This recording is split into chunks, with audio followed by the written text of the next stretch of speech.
Milattan önce 3. bin yılın sonlarından milattan önce 7. yüzyılın sonuna kadar Mezopotamya'nın kuzeyinde yükselen Asur, küçük bir şehir devletinden İran'dan Mısır sınırına uzanan dev bir imparatorluğa dönüştü.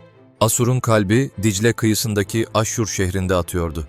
Zamanla Ninova, Kalhu ve Dur-Şarrukin gibi yeni başkentler kuruldu. Saraylar, tapınaklar ve surlarla örülü bu şehirler imparatorluğun sinir merkezi haline geldi. Tarihçiler Asur'u erken, eski, orta ve yeni Asur olarak 4 dönemle inceler. Özellikle M.Ö. 14. yüzyıldan itibaren Orta Asur döneminde bölgesel bir güce, Yeni Asur döneminde ise Yakın Doğu'nun süper gücüne dönüştü. Asur'un yükselişinde yalnızca kılıç değil, ticaret de büyük rol oynadı. Kültepe, Kaniş başta olmak üzere Anadolu'daki ticaret kolonileri sayesinde kalay ve kumaş satıp gümüş ve altın topladılar.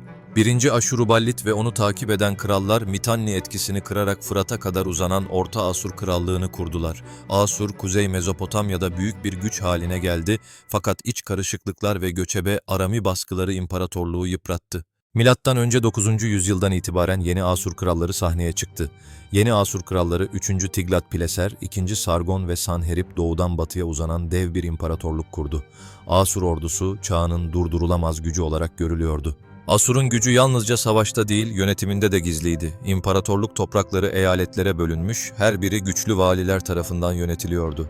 Hızlı haberleşme ağı sayesinde krallar yüzlerce kilometre uzaktaki şehirleri bile kontrol edebiliyordu.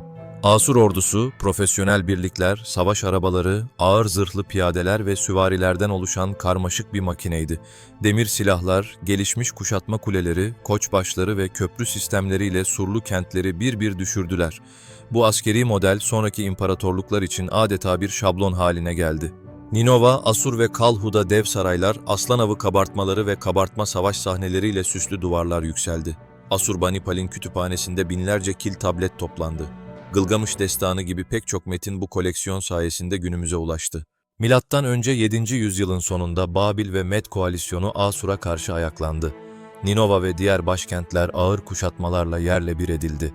Asur İmparatorluğu birkaç yıl içinde haritadan silindi.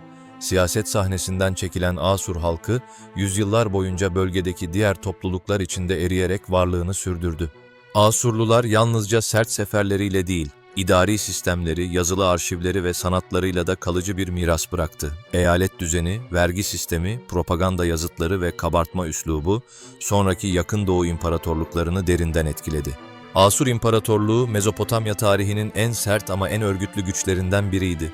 Dicle kıyısında doğan bu savaşçı uygarlık, yıkılışından binlerce yıl sonra bile kil tabletlerde, kabartmalarda ve tarih kitaplarında yaşamaya devam ediyor.